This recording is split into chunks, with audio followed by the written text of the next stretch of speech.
Right, let's have a look at the leaders section. Now, leaders are split into 4 different categories. You have governors, you have scientists, you have admirals, and you have generals. Now, governors are ones that look after sectors across your universe. So, once you come onto here, when you go into planets and sectors, you can see these particular sectors here. The Tiramore Prime sector and the Quick sector, yes, I'm not even going to try and say that one, is actually being looked after by Drontheng, this guy, and Autonomous Drone 74. I can say that guy. They are actually governing these planets, these actual sectors. They are looking after the way they're run, and they're responsible for them, essentially. Now, why do you want a governor, I hear you say? You can create a new sector without a governor if you wish. There is no reason that you want to employ a governor if you don't want to. But you do get bonuses from them.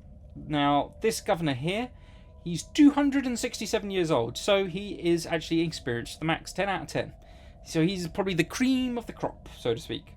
In terms of the bonuses that he's providing, he's actually making anything that he's looking after, they're able to build faster. As you can see there, 50% faster. They can clear tile blockers. That is just to remind us, anything that's on a planet that's listed as a tile blocker is preventing us from actually building a structure on that tile until it's cleared. Sometimes it requires research, but essentially he is able to make sure that you clear that tile blocker 50% faster. Population resource production, so anything that he is looking after, they actually produce resources 20% more efficiently, so they'll produce 20% more of it. He also has polytechnic education and flexible programming, making him 25 and 33% more effective at all the other types of skill. So he has quite an amount of abilities. Now, they also have traits of their own, so this particular guy, there you go. He gained experience 25% faster. He's at the maximum level now, so it's actually pretty much useless. And he also has the perk of Bulldozer, so he clears tile blockers faster, 25% faster, and reduces the cost at removing those tile blockers by 25%. As you can see, this guy above here, he's also 10 out of 10. Again, sort of similar perks. But this guy also increases the science output of anything that he's looking after. As you can see, engineering output, physics and society is all increased by 10%. He is a cyborg as well, so any minerals in the area is also increased by 5%. And he is an architectural interest, so any buildings that are also built are built 10% faster and are reduced by 10% in terms of cost. Now, on an individual planet basis, that's not particularly hugely effective. However, when this particular person here, who is boosting the amount of science they gain, is looking after 62 planets, it's going to have a significant impact. You can have a governor look after a single planet, or a single solar system if you wish. For example, my homeworld will have a single person looking after it. This guy here, Governor Autonomous Drone 68. Anything that he is looking after on my planet, as you can see here, is again the similar sort of bonuses. Produce population producing increase by 20%, clear tile blocker, so on and so forth. I don't need to go over it, I've just gone over it. That is what governors do. If I go into the next one, scientists again, they have their skill bonuses, which just generally makes them better at doing different things. Most of the time it's research speed, as you can see here. But they also have their own perks as well. So this guy has the spark of genius, so he researches 10% faster. The technology screen, as you can see here, these are 3 individual scientists, Autonomous Drone 22, 6 and 21. They have their own perks individually. This guy here, this guy here is good at researching anything to do with new worlds, which is the flag icon, anything to do with computing for this guy, anything to do with rocketry for this guy. Now, it just means, as you can see here, research bonus speed to rocketry is 15%, but this guy is actually researching something under the industry category. You can, as you can see here, this guy, research option for rocketry is available. So if I choose that, he's actually going to his research speed actually increases. You see here, these guys are researching things that aren't in their main category. So this guy is got a specialist interest in computing, but he's actually researching something in field manipulation. So the research speed is only plus 49%. So, but if you match them up, it increases to 64%. It may not necessarily be something that is within your realms of interest at the moment. So, for example, explosive weapon attack bonuses. Well, if none of my ships are using explosive weapons, there's no point in me researching it.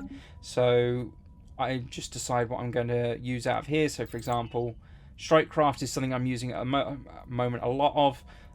So I decided that he's going to be researching that. Now, having generic researches is generally, I think personally, a better option. So even though this gives me a plus 15% to anything to do with rocketry, as you can see earlier when I went to the leader screen, maniacal guys or sparks or geniuses give me a 10% bonus overall to all categories. So regardless to what he's researching, he's always going to have a bonus of at least plus 10%. So having generic ones as a tool where possible is normally a good choice. Scientists also have to rule science vessels. That's what their job is. Science vessels will not function, like this one will not function. As you can see, everything's grayed out. They will not function if they don't have a scientist at the helm. With a scientist at the helm, they will do everything and anything.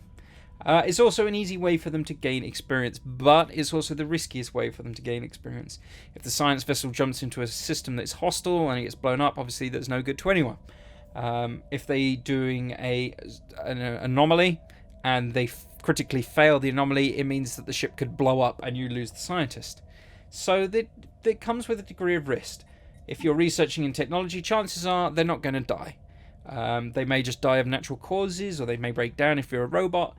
But for the most part, these guys are safe and secure. The next category are admirals. Now, these are the guys that actually lead your military fleets. I've actually got this guy here in charge of this fleet, this guy here in charge of this fleet.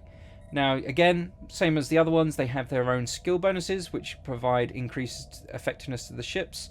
As you can see here, this guy is 10 out of 10 in skill bonus, and as a result, the ship fire rate is increased by a whopping 50%. So while this guy is looking after these 89 battleships, all 89 battleships fire 50% faster just based on his skill. He also is aggressive, so he gets an additional 5% from that. 10% increased combat speed, so the ships, when they're engaged in combat, will move 10% faster. He's cautious, so they have a increased weapon range, so they attack at a greater distance. And he's a trickster, so his combat speed is increased again by another 20%, and his emergency FTL damage is reduced by 50%. Emergency FTL is if your fleet is engaged and you think you're outnumbered, you've got no chance at all. You can emergency FTL away. There is a time limitation on it, so you can't do it every single time, all the time. You can emergency FTL jump your fleet out of combat and away from combat. Normally, if you're deep within enemy territory, the fleet will actually disappear, and then after a certain amount of time, it varies depending on the distance, your fleet will then reappear within your space. And last but not least